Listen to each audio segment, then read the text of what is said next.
All right, Ultimate Hoops Nation, my name is Reid Nelson. This is Izzy Alkafas. This is This Week in Rec, Mustache Classic edition. We're coming to you live. Mustache Classic concluded today. Ed Rooney, Abe Froman, winning team. General thoughts from the day or what? I thought it was a great tournament. I honestly think that if we do this next season, we got to do a better job of marketing because it was probably the best tournament in terms of theme and the whole thing was just awesome. The jerseys kicked ass. The socks were awesome. Headbands. I mean, the T-shirts. You got a whole bunch of stuff for $60. You get to play all these games.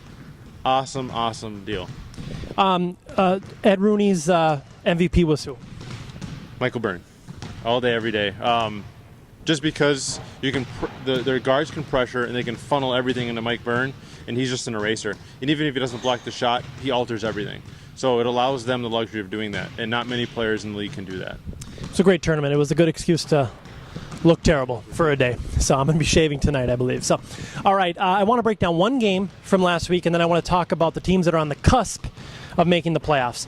One game, Tropics Broncos. Again, we talk about this with the Broncos every single season. They are always right on the edge of being not just a good team, but a borderline really good team. And they just, nobody wanted to win that game at the end.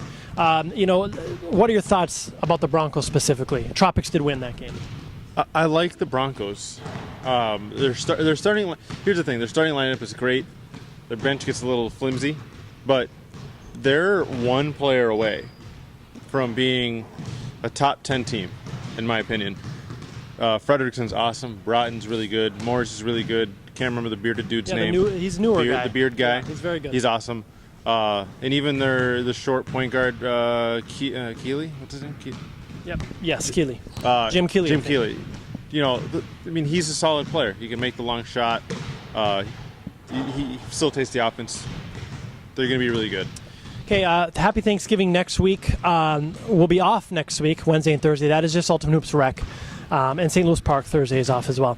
Coming back in December, we got 1 week of basketball left. We know who's out. Barracudas are out. Plymouth boys are out. Whatchamacallits are out. Titans are out. They have 0 or 1 wins. The teams that are on the cusp of making this, now we're going to eliminate 8 teams. Bullets have 2 wins. They are in must-win territory. Muskies have 3 wins. I haven't looked at all their wins, but they're pretty much in must-win territory as well.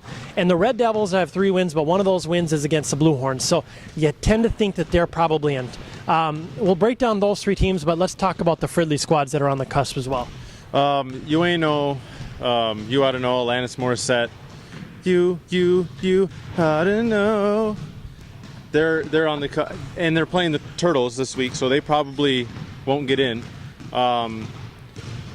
So Damien's, you ain't know, the club all have 2 wins. Bulls North have 3 wins, and the Players Club have 3 wins. The Players Club play FOB, and they're likely going to lose that game. The Bulls just beat the Nets in the ugliest game in UH history. So they're likely in. They're going to be in. So let's assume that Bulls and Red Devils are in. So I think that leaves us with 1 more team to get in, because there's 10 in Bloomington that already have 4 wins, and 8 in Fridley, assuming the Bulls North are in. So there are 2 teams. Well, and the Muskies can back in even by losing if the other teams lose. Right. Same with the Players Club, because a 2-win team is not going to get in over a 3-win team. The club plays the Barracudas, so that's a likely win. That puts them at 3 wins. So let's say the club at 3 wins, the Muskies at 3 wins. I'm not sure who they play, and then you've got Players Club at 3 wins. Probably. 3 wins. So it's going to be tight. It's going to be tough. Yeah. You ought to know, blew a great chance of making the playoffs by losing after they beat the FOB 5. They really needed to make something happen, and they blew it. And now they play the Turtles. 2 weeks from now, it's one of my favorite times of the season. Is that seeding meeting. So we're going to conclude that from here in Bloomington. Well, let's talk about the Broncos and Tropics. The Broncos and Tropics. Did I not talk about that already?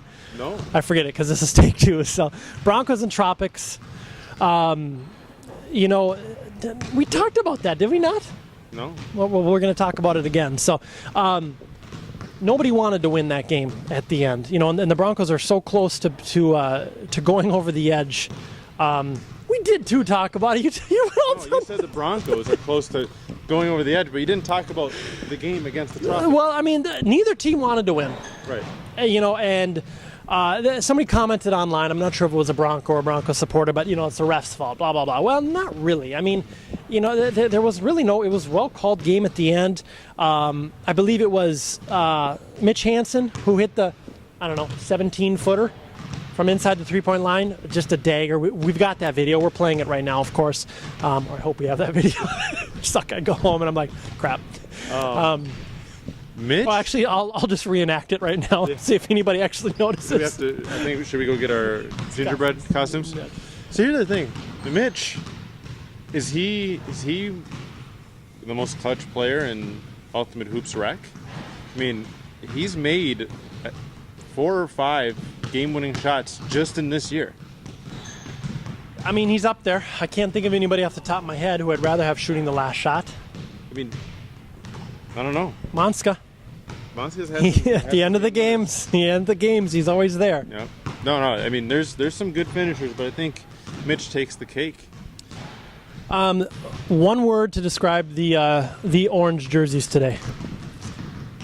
Perfect. Thank you very much, sir. See you next week.